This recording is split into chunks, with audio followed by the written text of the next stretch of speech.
मैं मुश्ताक अहमद आप सभी का स्वागत करता हूं और आज हम बात करेंगे अरावली के बारे में। आप सभी को पता है कि अरावली पर्वत आजकल एक संकट की स्थिति से गुजर रहा है। 20 नवंबर 2025 को अरावली की पहाड़ियों को लेकर एक नई परिभाषा सुप्रीम कोर्ट द्वारा दी गई है। हालांकि इसकी डिमांड केंद्रीय सरकार द्वारा की गई थी और इसके मुताबिक आसपास की ज़मीन से 100 मीटर या उससे अधिक की जो पहाड़ी होगी या पहाड़ होगा उसको अरावली माना जाएगा। 2 से अधिक पहाड़ियाँ अगर 500 मीटर के दायरे में हैं तो उसे अरावली रेंज कहा जाएगा। इसे लेकर विवाद खड़ा हो गया है। अरावली पर्वत जो है ये 29 जिलों से होकर गुजरता है। 5 करोड़ लोग इसके अंचलों में रहते हैं। 20 अभयारण्य इसके अंचलों में विद्यमान है और यह श्रृंखला जो है 692 किलोमीटर लंबी है, जो दिल्ली, हरियाणा, राजस्थान और गुजरात से होकर गुजरती है। अगर इसके इतिहास को देखा जाए तो अरावली पर्वत विश्व के सबसे प्राचीन पर्वतों में से एक है, जो आज अपनी संकट की स्थिति से गुजर रहा है। आइए इसके बारे में आज हम कुछ बात करते हैं कि अगर अरावली पर्वत के साथ छेड़छाड़ हुआ तो इसके क्या नुकसान होंगे।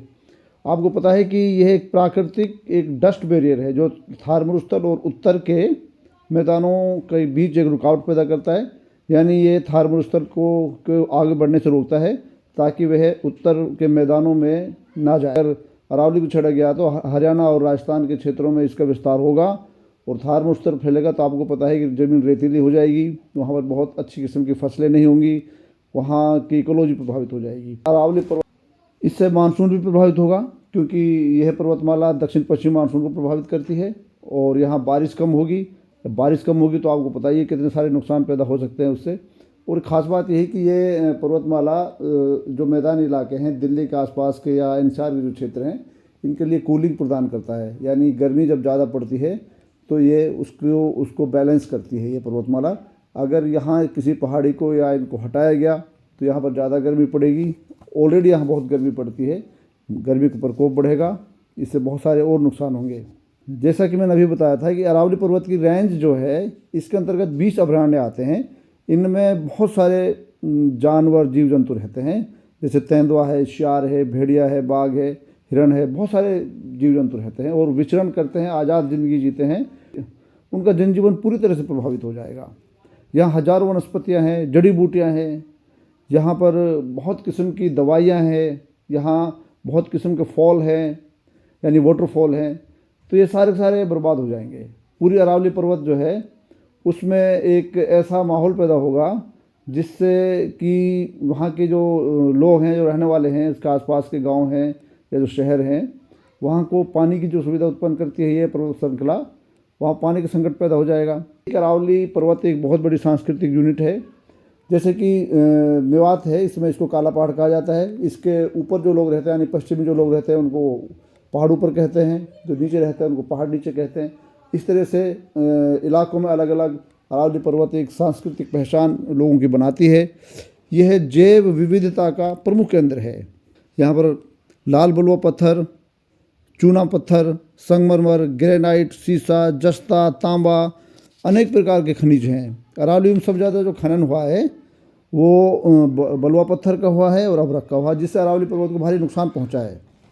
इस तरह से अरावली पर्वत का खनन ऐसा नहीं हो रहा है, ऑलरेडी हो रहा है। अब इसको ज़्यादा अगर खोला गया तो इसमें रीछ पैदा होंगे। रीछ पैदा होंगे मतलब इसको काटा जाएगा जगह जगह से, वहाँ से हवाएं क्रॉस करेंगी, वो हवाएं बहुत सारी धूल मिट्टियाँ लेकर आएंगी। इसके अलावा लैंड स्लाइडिंग यहाँ नहीं होती थी क्योंकि पुरानी श्रृंखला है, पत्थर मजबूत है इसका, लेकिन जब इसको जगह जगह से काटा जाएगा तो लैंड स्लाइडिंग की भी प्रॉब्लम क्रिएट होगी। यहाँ जो है कई नदियाँ हैं यहाँ पर, जैसे बनास है, लूनी है, साहिबी नदियाँ हैं, जहाँ से लोगों को पानी प्राप्त होता है। अब जब ये नदियाँ ही नहीं रहेंगी तो जाहिर सी बात है कि पानी का संकट पैदा होगा। अरावली पर्वत के साथ छेड़छाड़ हुई तो जाहिर सी बात है कि यहाँ पर नई किस्म के शहर बसेंगे, यहाँ कॉलोनियाँ बसेंगी, यहाँ पर जो है अलग किस्म की जो है वो खनन होगा। उससे जो धुआं निकलेगा उससे पूरा उत्तर भारत प्रभावित होगा, खासतौर से दिल्ली एनसीआर को इससे भारी नुकसान होगा। उदाहरण के लिए अगर आप हरियाणा के भिवानी ज़िले में एक खानक गाँव है, इसके आसपास के कई गाँव में या ये भी अरावली क्षेत्र है, यहाँ पर जो खनन हो रहा है उससे पता चलता है कि इसके आसपास जो फसलों का उत्पादन होता था वो 40% कम हो गया। बीज और पत्तों पर धूल जम जाती है, फसलें ख़राब हो जाती हैं, भूजल गहरीला हो गया है, पानी में आर्सेनिक और फ्लोराइड बढ़ चुका है। ऑलरेडी जो खनन वहाँ चल रहा है उससे सांस की बीमारी लोगों को हो रही है और पशु पक्षियों को भी इस तरह की बीमारियाँ देखने को मिल रही हैं। अब आप ये समझिए कि अगर इतना ज़्यादा खनन होगा अरावली में तो इससे कितना ज़्यादा पशु पक्षियों को नुकसान होगा और वो बीमारियाँ फैलेंगी। पर्यावरण में एबनॉर्मेलिटी आएगी, यानी परिवर्तन होगा। कभी बारिश होगी, कभी नहीं होगी, कभी बहुत ज़्यादा होगी, कभी बिल्कुल नहीं होगी। पहाड़ियों के निचले हिस्से और तलहटी ही बारिश के पानी को ज़मीन के अंदर लेकर जाती है और जब ये वनस्पतियाँ ख़त्म हो जाएंगी तो ये सिस्टम पूरा ख़राब हो जाएगा। पानी का जल स्तर और ज़्यादा गिरेगा, ऑलरेडी बहुत ज़्यादा गिर रहा है। आप ये समझिए कि आज की तारीख में अरावली के आसपास का जो पानी है उसमें इतनी ज़्यादा गिरावट आ चुकी है कि 800 फीट तक जो है पानी अवेलेबल नहीं है। और अगर इसके साथ छेड़छाड़ की गई, जैसे खनन किया गया या इसकी वनस्पति को नुकसान पहुंचाया गया, तो आप समझ सकते हैं कि कितना बड़ा संकट पूरी इकोलॉजी को पैदा हो सकता है। इसलिए पर्यावरणविदों का अनुरोध है कि इसका खनन ना किया जाए। और जो इसके अंचलों में लोग रहते हैं अलग अलग इलाकों में, वहाँ पर आंदोलन भी शुरू हो गए हैं।